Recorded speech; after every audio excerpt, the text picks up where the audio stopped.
एक बार की बात है, एक जंगल में कई तरह के सुंदर सुंदर पक्षी रहा करते थे।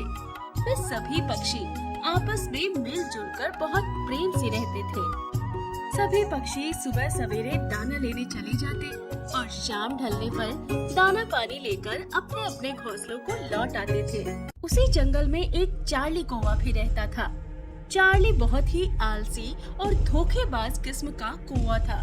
अरे, रोज सुबह सुबह भोजन की तलाश में भटको और शाम को आकर अपने घोंसले में सो जाओ। ये भी कोई जीवन है भला? मुझसे तो ये रोज रोज की मेहनत नहीं होती। जल्दी ही मुझे कोई तरकीब सोचनी पड़ेगी। एक दिन भोजन की तलाश करते हुए चार्ली कौवा को एक उपाय सूझता है।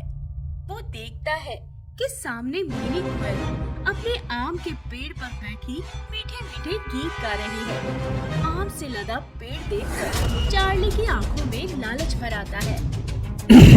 कैसी हो मिनी? तुम्हारे पेड़ पर तो बहुत स्वादिष्ट आम लगे हैं। सच में बहुत खुशकिस्मत हो तुम कि जो रोज पेट भर के स्वादिष्ट आम खाती हो। हर पक्षी की किस्मत तुम्हारे जैसी नहीं होगी। क्या बात है चार्ली, तुम कुछ परेशान दिखाई दे रहे हो। तुम्हारी तबीयत तो ठीक है? लगता है तुम्हें पता नहीं कि मुझे एक गंभीर बीमारी हो गई है। मैं अब बस कुछ ही दिनों का मेहमान हूँ। कमजोरी के कारण आजकल मैं भोजन की तलाश में भी नहीं जा पाता हूँ। पता नहीं कितने दिनों से मैंने भोजन नहीं किया है। अच्छा, मैं चलता हूँ मिनी बहन। जीवन रहा तो फिर मिलेंगे। आप दुखी न हो चार्ली भाई, आपको भूखे रहने की आवश्यकता नहीं है। आप मेरे पेड़ से पेट भरकर आम खा सकते हैं। मिनी की बात सुनकर चार्ली खुश हो जाता है और खुशी खुशी एक आम लेकर अपने घोंसले की ओर बढ़ जाता है। अपने घर पहुंचकर कितनी आसानी से उस मूर्ख कोयल को बेवकूफ बना दिया। ये तो बहुत अच्छा तरीका है। इस तरह तो मैं बिना मेहनत किए ही रोजाना भर पेट भोजन कर सकता हूँ। अब तो चार्ली को बहुत सरल उपाय मिल गया था। वो बिना मेहनत किए ही रोज रोज मिनी के पास जाता और बीमारी का बहाना बनाकर मुफ्त में आम खाता। कई दिन बीतने के बाद कोयल को चार्ली पर शक हो जाता है कि चार्ली कौवा तो कह रहा था कि कुछ ही दिनों का मेहमान है, किंतु ये तो महीनों से रोज आकर एक आम ले जाता है। लगता है इसने मुझसे झूठ कहा था। अगले दिन जब चार्ली मिनी के पास आता है तो मिनी पहले से ही तैयार बैठी थी। चार्ली भाई, आपकी बीमारी तो ठीक ही नहीं हो रही। मुझे लगता है आपको आमों की नहीं दवा की जरूरत है। चलिए, आज मैं आपको वैद्य जी के पास ले चलती हूँ। मिनी की बात सुनकर चार्ली चिढ़ जाता है। लगता है इस बार ये नाटक काम नहीं कर रहा है। अब तो यहाँ से निकलना ही बेहतर है। उसकी कोई जरूरत नहीं है मिनी बहन। अब मेरी तबीयत ठीक है। मैं कल से अपने भोजन की व्यवस्था खुद कर लूंगा। इतना कहकर चार्ली वहाँ से उठ जाता है, किंतु अब तो चार्ली को मुफ्त का भोजन उड़ाने की आदत पड़ गई थी। अब वो हर समय बस बिना मेहनत किए अपने लिए भोजन का जुगाड़ करने की फिराक में रहता था और कभी छीन कर तो कभी चुरा कर भोजन करके ही अपना जीवन बिता रहा था। एक दिन चार्ली शहर की रसोई में स्वादिष्ट भोजन पकते हुए देखता है। अरे वाह, इतना सारा स्वादिष्ट भोजन! यदि इसमें से थोड़ा सा भोजन मुझे मिल जाए तो मेरा दिन ही बन जाए।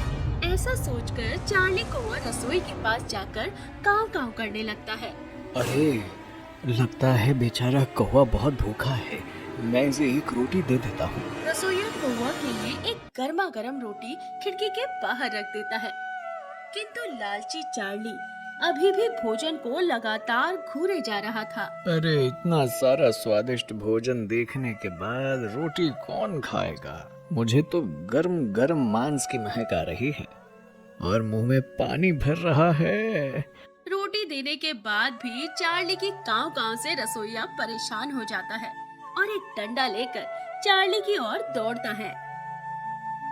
चार्ली बेचारा किसी तरह अपनी रोटी संभालता जान बचाकर वहाँ से भाग जाता है। कुछ देर बाद अरे, ये चिड़िया मांस का टुकड़ा लेकर उड़े जा रही है। लगता है आज के मांस का इंतजाम हो गया है। आज तो मांस मैं खाकर ही रहूंगा। ऐसा सोचकर वो चिड़िया को आवाज लगाता है। अरे चिड़िया, अरे छोटी चिड़िया, कहाँ उड़ी जा रही हो? इतना बड़ा मांस का टुकड़ा तुम अकेले कैसे खा पाओगी? तुम इतनी चिंता क्यों कर रहे हो? मैं चाहे जैसे भी खाऊं, तुम अपनी चिंता करो। अरे तुम इतनी छोटी हो, जरूर कोई बड़ा पक्षी तुमसे ये मांस का टुकड़ा छीन लेगा, इसलिए मुझे तुम्हारी फिक्र हो रही है। आओ तुम अब यहाँ मेरे पास बैठकर ये मांस खा लो, मेरे पास तो अपना भोजन है। मैं तो बस तुम्हारे भले के लिए कह रहा था। चार्ली अपनी चिकनी चुपड़ी बातों में छोटी चिड़िया को फंसाने का बहुत प्रयास करता है, किंतु छोटी चिड़िया बहुत चालाक थी और चार्ली की बातों में नहीं आती है और वहाँ से दूर उठ जाती है। चार्ली कौवा मांस खाने के लालच में इतना व्याकुल हो जाता है कि वो अपनी चोंच में रखी रोटी को भी भूल जाता है।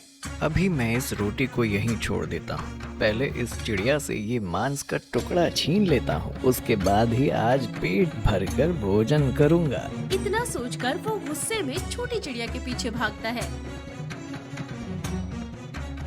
अरे ये दुष्ट कौवा तो मेरे पीछे ही पड़ गया है, जरूर ये धोखे से मेरा भोजन हथियाना चाहता है, लेकिन मैंने भी कोई कच्ची गोलियां नहीं खेली है। छोटी चिड़िया तेजी से उड़कर घने वृक्षों के बीच से गुजरकर सुरक्षित स्थान पर पहुंच जाती है और दुष्ट लालची चार्ली कौवा उसे ढूंढता रह जाता है। कुछ देर बाद वो उदास हताश होकर वापस अपने पीपल के पेड़ पर पहुंचता है और अपनी रोटी तलाशने लगता है। क्या ढूंढ रहे हो चार्ली? कुछ खो गया है तो मैं तुम्हारी मदद कर दूं। एक तो तुम मेरी रोटी खा रहे हो, ऊपर से मेरा ही मजाक उड़ा रहे हो। मेरी रोटी वापस करो मुझे। मुझे ये रोटी पेड़ पर रखी हुई मिली है, अब ये मेरा भोजन है और इसे मैं ही खाऊंगा। तुम्हारी भलाई इसी में है कि तुम ये रोटी भूलकर चुपचाप यहाँ से चले जाओ। सोमू बास की बात सुनकर चार्ली को याद आता है कि उसने कई दिनों से कुछ नहीं खाया है। अगर आज उसे रोटी नहीं मिली तो वो शायद जीवित ही ना बचे। रोटी तो मैं खाकर ही रहूंगा, चाहे जो हो जाए। एक छोटे से कौवे के मुंह से ऐसी बात सुनकर बास को क्रोध आ जाता है और वो रोटी छोड़कर चार्ली पर टूट पड़ता है।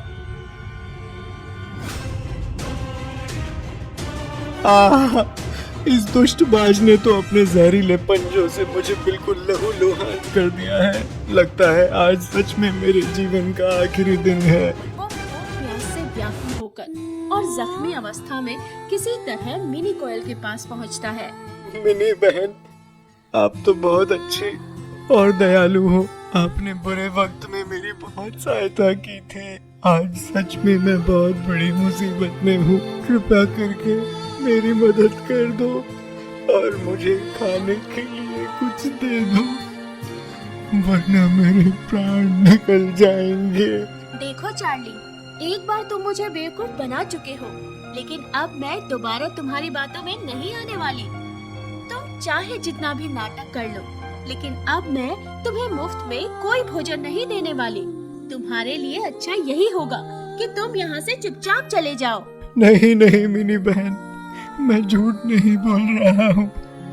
मैं वादा करता हूँ कि मैं आज के बाद कभी भी झूठ नहीं बोलूँगा और आलस को हमेशा के लिए छोड़ दूंगा।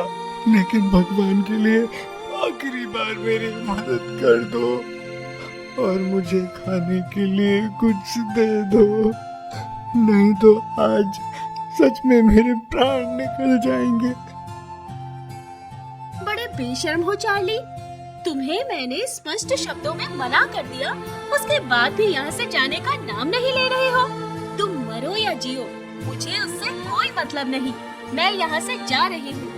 इतना कहकर मिनी कोयल वहाँ से चली जाती है और चार्ली कौवा भूखा प्यासा दर्द से छटपटाते हुए वहीं पर दम तोड़ देता है। अपने धोखेबाज और लालची स्वभाव के कारण चार्ली कौवे को जब वास्तव में मदद की आवश्यकता थी तो कोई भी उसकी मदद नहीं करता और इस तरह चार्ली की मौत हो जाती है। इस कहानी से हमें ये शिक्षा मिलती है कि लालच बहुत बुरी बला है। अपने लालच के कारण ही चार्ली कौवा ना तो रोटी खा पाता है और ना ही उसे वो मांस का टुकड़ा मिलता है।